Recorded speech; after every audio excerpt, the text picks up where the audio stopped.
Bueno, esta es la maravilla de hoy. El barco va fantástico. Tenemos entre 7 y 8 nudos de velocidad de viento real. En torno a 8 nudos. Y hacemos velocidad efectiva 6,4, 6,3, 6,5. El viento baja a 7, 6,3. O sea, la velocidad efectiva acercándose a la velocidad del viento. Una maravilla.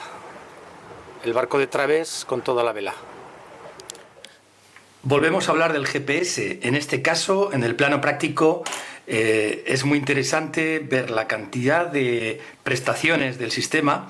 Desde luego, la más importante es el posicionamiento. El posicionamiento, es decir, en todo momento, nosotros sabemos que nos encontramos en el punto P, en un momento determinado, con una precisión métrica, como hemos dicho, y en cualquier momento podemos pedirle a nuestro GPS que nos facilite las referencias para navegar hacia un destino concreto que deberemos de conocer en coordenadas latitud y longitud, o que tal vez podemos ubicar sobre una pantalla de un navegador. En cualquier caso, esa función que vamos a utilizar se conoce como GoTo. Para eso será necesario previamente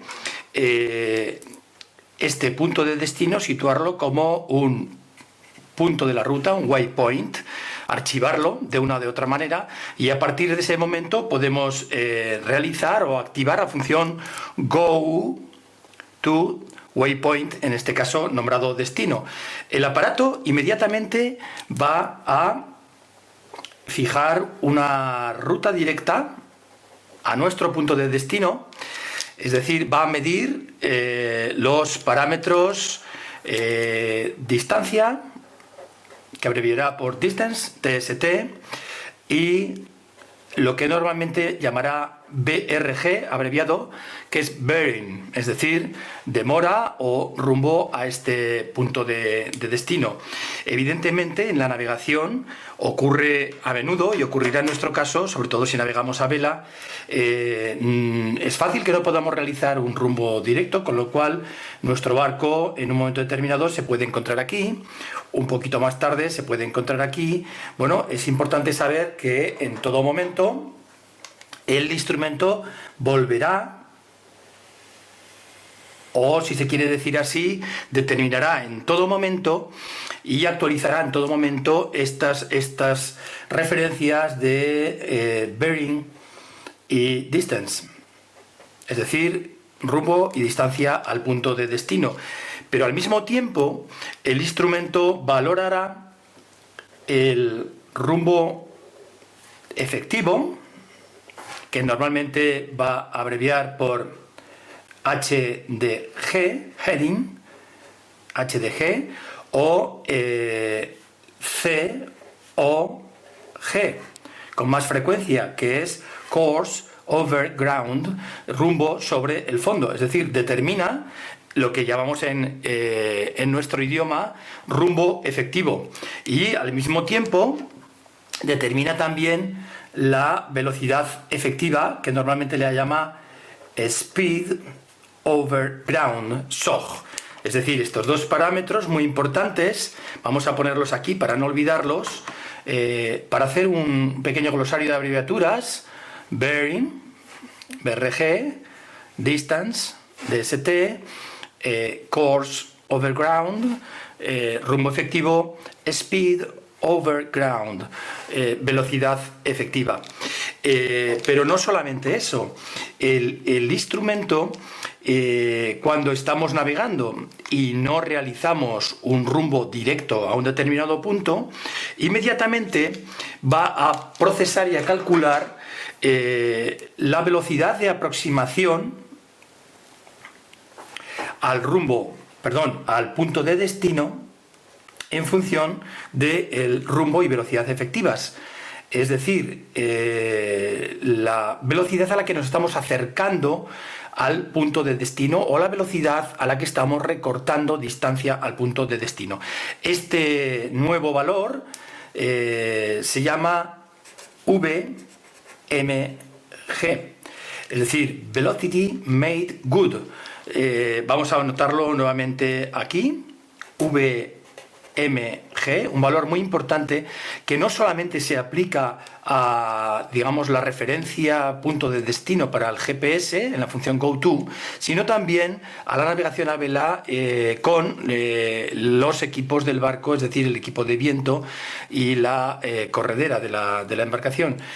Por lo tanto, la VMG, muy importante, que es la velocidad con la que el aparato procesa la hora o que vamos a llegar al punto de destino, que se llama ETA, Estimated Time of Arrival, ETA, muy famosa, es decir, la hora a la que estima que vamos a llegar si continuamos navegando con esta VMG, es decir, a este rumbo y a esta velocidad efectivas, y también, consecuentemente, valora el TTG, que es el tiempo que vamos a tardar en llegar, en la abreviatura inglesa es el time to go, efectivamente, etcétera, etcétera. Todo esto para el instrumento es coser y cantar. Pero bueno, no solamente podemos disponer de este dato, vamos a suponer que la ruta es otra. Por ejemplo, vamos a suponer que en este caso, es para aclarar el dibujo más que nada, nuestro rumbo efectivo es este. Olvidémonos del camino anterior y que en un momento determinado nos encontramos aquí, en este punto, vamos a decir A. Bien, el GPS evidentemente seguirá valorando el rumbo al destino, BRG, bearing, y la distancia, esto siempre va a ser así, siempre vamos a conocer el rumbo al destino y la distancia, pero además nos va a dar un dato muy interesante que tiene ciertas aplicaciones, que es lo que se denomina el Cross Track Error, XTE, es decir, esto es la distancia transversal que nos hemos separado de la ruta inicialmente prevista desde el momento que hemos activado la función GoTo hasta el punto de destino. Esto se llama Cross Track Error. El instrumento indicará si este error se produce, digamos, a estribor de la ruta inicialmente prevista o a babor de la ruta inicialmente prevista, es decir, a uno u otro lado de la ruta inicialmente prevista. Pero además de esto, el GPS facilita un rumbo que es muy interesante, que es, además del bearing, del rumbo directo al punto de destino, el rumbo al punto intermedio del segmento que resulta de dividir la ruta inicialmente prevista desde el apoyo de la perpendicular en la situación concreta. Este punto medio es la referencia con la que el GPS determina un rumbo que se llama CTS, vamos a anotarlo también aquí, que es Course to Steer, es decir, el rumbo al que te recomiendan gobernar, para que de esta manera, al mismo tiempo que te acercas al punto de destino, vayas, digamos, recuperando la proximidad a la ruta inicialmente prevista. Como es lógico, el barco, a medida que vaya avanzando, vamos a suponer que un poquito más adelante se encuentra en este punto, volverá a recalcular su cross track error y volverá a promediar este rumbo de referencia, el course to steer, y de manera que si lo seguimos sucesivamente conseguiremos al mismo tiempo acercarnos a la ruta inicialmente prevista y, por supuesto, ir un poquito más acertados hacia nuestro punto de destino. Bueno, estamos entrando por el Adur, son las 8 de la mañana y tenemos media marea, la marea bajando, y esta es la marea, la diferencia entre la velocidad efectiva 1,9 y la velocidad de superficie 6,6. O sea, aquí tenemos 5 nudos, 4 nudos, entre 4 y 5 nudos de corriente en contra. Ahora 5 nudos, 1,6, 6,1, 4 nudos y medio, 5 nudos de corriente en contra. Vamos a verlo. Con ayuda de este gráfico vamos a volver a revisar el concepto importantísimo de datum, que tiene mucha relevancia a la hora de obtener precisión con un GPS. Si utilizamos una cartografía en formato convencional, es decir, en papel, deberemos de comprobar en todo momento cuál es el datum con el que se ha realizado la cartografía, o lo que es lo mismo, cuál es el posicionamiento exacto del elipsoide de referencia de la red de paralelos y de meridianos sobre el geoide, es decir, sobre la superficie de la Tierra. Vamos a intentar explicarlo con este ejemplo. Tenemos una embarcación situada en el punto P. Evidentemente, esto es una realidad.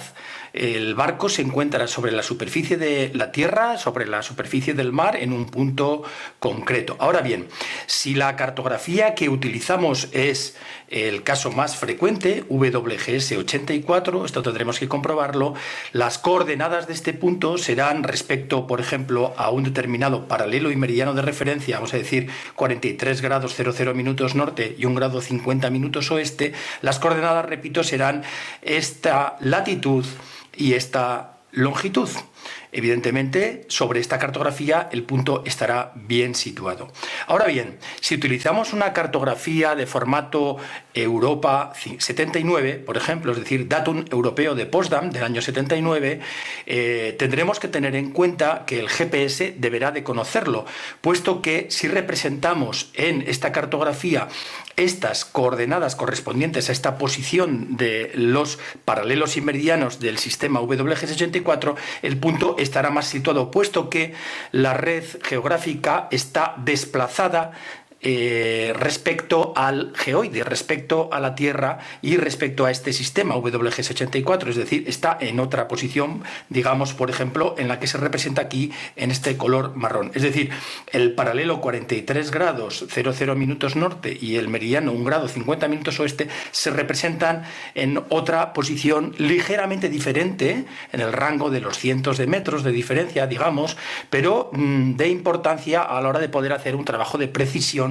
con nuestro GPS, como puede ser fondear en un punto concreto, buscar algo sumergido o navegar en lugares restringidos. Por lo tanto, tendremos que informar al GPS, configurar el aparato para indicar que utilizamos cartografía Europa 79, Datum Europeo del año 79, y entonces el aparato automáticamente situará correctamente el punto sobre esa cartografía, facilitándonos las coordenadas que aquí se indican en marrón. Será el mismo punto. ¿De qué diferencias hablamos para ser realistas? Bueno, de diferencias importantes. Digamos que esta distancia, este vector de desplazamiento con el que el GPS adapta el datum, puede estar en el rango de las decenas de metros, pero por ejemplo en este caso en concreto hablamos aproximadamente de un vector de unos 130 metros, algo que si no acertamos en la configuración del GPS destroza completamente la posible precisión del instrumento. Esto es muy importante. El viento baja 7, 6,3, o sea, la velocidad efectiva acercándose a la velocidad del viento. Una maravilla. El barco de través con toda la vela.